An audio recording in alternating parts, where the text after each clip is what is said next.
ओम नमः शिवाय, जय महाकाल। आप सबको पता है कि कार्तिक मास का बहुत ही प्यारा सा महीना चल रहा है और आ गई है कार्तिक के मास की पहली सोमवार, जो कि इस महीने को बहुत खास और बहुत विशेष बनाती है ना।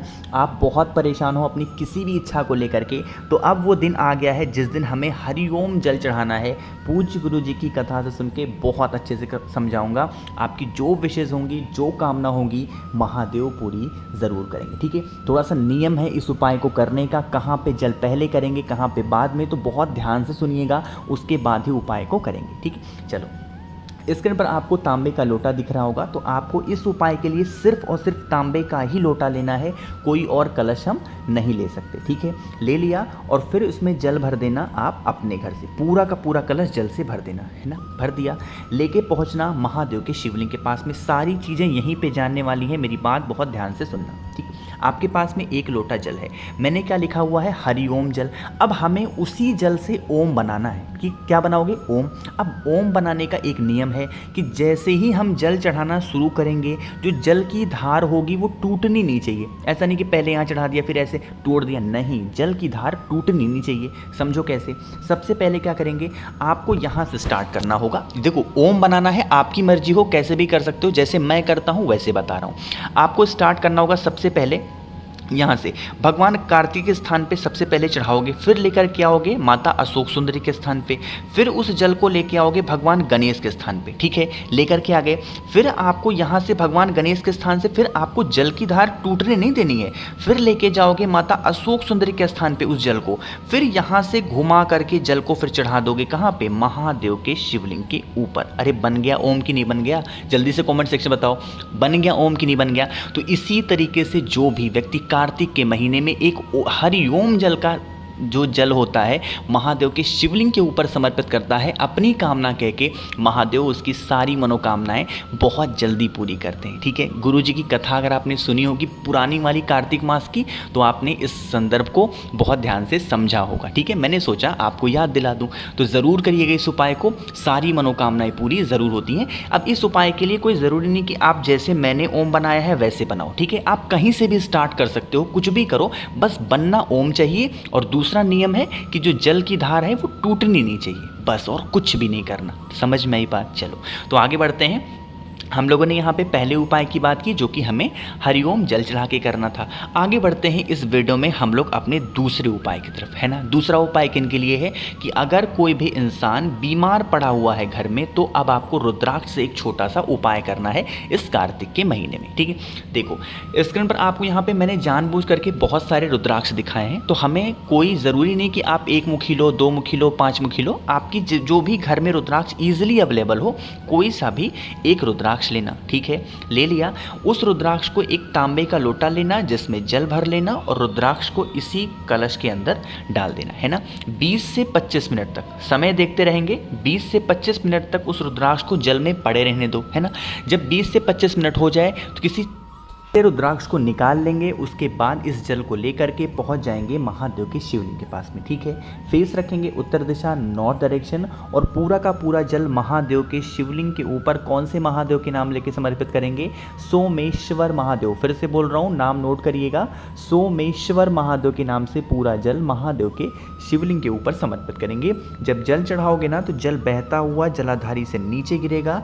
इस जल को किसी न किसी पात्र में थोड़ा सा रोक लेना और फिर उसको लेकर के आप अपने घर जाना। जो भी व्यक्ति बीमार है, उस बीमार व्यक्ति को उसका आचमन कराओगे सोमेश्वर महादेव के नाम से। कौन से महादेव, सोमेश्वर महादेव के नाम से उसको आचमन कराना। उसकी जो भी बीमारियां होंगी, जो भी तकलीफ होंगी उसकी बॉडी से रिलेटेड, वो सारी समस्याएं उसकी ख़त्म ज़रूर होंगी। सोमेश्वर महादेव उसको ठीक बहुत जल्दी कर देंगे और उसको जो दवा खाने की हैबिट है या फिर उसको जो डॉक्टर के पास जाना होता है बार बार, वो भी धीरे धीरे करके ख़त्म ज़रूर हो जाएगा। ठीक है, 2 उपाय की बात हमने यहाँ पर कर ली है। आगे बढ़ते हैं इस वीडियो में हम लोग अपने तीसरे उपाय की तरफ। पहला उपाय मैंने आप सभी को मनोकामना पूरी के लिए बताया है, दूसरा उपाय मैंने आप सबको बीमारी के लिए बताया। अभी जो तीसरा उपाय आपको बताने जा रहे हैं, यही इच्छा पूर्ति के लिए है, साथ ही साथ धन संपदा दोनों के लिए कर सकते हो। ठीक है, समझते हैं। स्क्रीन पर आपको दिख रहा होगा यहाँ पे पीला चंदन। जानबूझ करके मैंने ऐसा चंदन दिखाया है ताकि आपको कोई कंफ्यूजन ना हो कि भैया अष्टगंध ले सकते हैं कि नहीं ले सकते, कुछ भी आप ले लो। ठीक है, ले लिया। पीला चंदन लेने के बाद उसको लेना और पहुंच जाना महादेव के शिवलिंग के पास में। सूखा चंदन नहीं लेना है, थोड़ा सा गीला कर लेना। अगर गीला पहले से है आपके पास में बहुत अच्छी बात है, नहीं है छोटी सी कटोरी में पानी डालो, चंदन डालो, उसको गीला कर लो, ठीक है। पेस्ट थोड़ा सा गाढ़ा करना, बहुत लाइट नहीं होना चाहिए, ठीक है। पहुँचे, अब उस पीले चंदन को महादेव के शिवलिंग के 7 जगहों पे हमें लगाना है। कौन सी कितनी जगह पे? 7 जगह। नियम समझेंगे। सबसे पहला जो पीला चंदन लगाओगे महादेव के शिवलिंग के ठीक ऊपर लगाएंगे श्री शिवाय नमस्तुभ्यम का ध्यान करते हुए, पहला चंदन लग गया। जो दूसरा चंदन लगाएंगे वो लगाएंगे भगवान गणेश के स्थान पे श्री शिवाय नमस्तुभ्यम का ध्यान करते हुए। जो तीसरा चंदन लगाएंगे भगवान कार्तिकेय के स्थान पे लगाएंगे श्री शिवाय नमस्तुभ्यम का ध्यान करते हुए। 3 हो गए। जो चौथी जगह चंदन लगाएंगे वो लगाएंगे यहाँ पे माता पार्वती के स्थान पे लगाएंगे आपको चौथा चंदन। जो 5वां चंदन लगाना होगा भोले शंकर की जो सबसे छोटी पुत्री, सबसे प्रिय पुत्री है माँ अशोक सुंदरी, उनके स्थान पे आपको लगानी होगी 5वीं चंदन की बिंदी, ठीक है। लगा दिया। जो 6वीं बिंदी लगाओगे कलश के ऊपर जो मटका लटका हुआ होता है जिसपे उनकी 5 बेटियां होती हैं, जया, विषहरा, सामलीबारी, देवतली और देव। इन 5 बेटियों का नाम लेकर के जो चंदन होगा वो 6वां चंदन आपको उस कलश पे लगाना है, मटके पे लगाना। 6 जगह हो गया। एक जगह और बचता है जो महादेव को वो भी बहुत प्रिय है और वो है नंदी बाबा, है ना। जो 7वां चंदन लगाओगे वो नंदी बाबा पे लगाओगे और कहाँ पे लगाना होगा? दोनों सींगों के बीच में, जैसे एक ये है एक ये है, तो यहाँ बीचों बीच में आपको 7वां चंदन लगाना है। जो भी व्यक्ति अपनी किसी भी कामना को लेके, धन संपदा को लेके, इच्छा पूर्ति को लेके, नौकरी को लेके, व्यापार को लेकर के 7 जगह पे कार्तिक के महीने में तरीके से चंदन को लगा देता है, उसकी विशेष भी पूरी होती हैं। माता लक्ष्मी का भी वास उसके घर में हमेशा बना रहता है, ठीक है। करके देखिएगा, प्यारा सा उपाय है, बहुत इजी सा है। काफ़ी लोग कहते हैं भैया क्या जल भी चढ़ा देंगे? तो इस उपाय के पहले जल चढ़ाना, बाद में जल नहीं चढ़ाना है। जल चढ़ाना है तो इसके पहले चढ़ा लेना। सुबह करना चाहो सुबह करो, शाम को करना चाहो तो शाम को भी कर सकते हैं ना। 3 उपाय आपको समझ में आ गए हैं। आगे बढ़ते हैं इस वीडियो में। अब हम लोग अपने चौथे उपाय की तरफ। और ये जो चौथा उपाय है क्या है और क्या इसके फ़ायदे हैं, उससे पहले एक छोटा सा काम वो है कि वीडियो को जल्दी से कर दीजिए लाइक। जितने भी भाई बहन मेरी इस आवाज़ को पहली बार सुन रहे हैं तो चैनल को सब्सक्राइब करेंगे, है ना। सबसे पहले समझते हैं कि इस उपाय को अगर आप करते हैं तो उसके बेनिफिट क्या है, फ़ायदे क्या हैं। आज के टाइम पर हर इंसान ये सोचता है ना कि हमारे पास भले ही पैसे थोड़े कम हों बट हमारे घर का कोई भी इंसान कभी बीमार ना पड़े, है ना। क्योंकि अगर बीमार पड़ गया ना तो डॉक्टर के पास जाना होगा, सारे पैसे लग जाएंगे। तो उस कंडीशन में क्या करोगे, आपको लेना होगा इस तरीके से गुड़ के टुकड़े। बहुत सारे टुकड़े लेने हैं। कितने? 7 टुकड़े। बहुत छोटे छोटे, बड़े बड़े नहीं, छोटे छोटे 7 गुड़ के टुकड़े लेना। उनको लेगा और पहुंच जाना महादेव के शिवलिंग के पास में। अब वहाँ पे जब पहुँचोगे तो ना हमें वहाँ कुछ चढ़ाना है ना ही वहाँ से कुछ लेकर के आना है। सबसे पहले ये समझो, फेस हमेशा रखेंगे उत्तर दिशा यानी कि नॉर्थ डायरेक्शन। अपने दाहिने हाथ में यानी कि अपने सीधे हाथ में, राइट हैंड में उस 7 गुड़ के टुकड़ों को पकड़ेंगे और महादेव के शिवलिंग के ऊपर यहाँ पे रखना नहीं है, बस चारों तरफ आपको घुमाना होगा।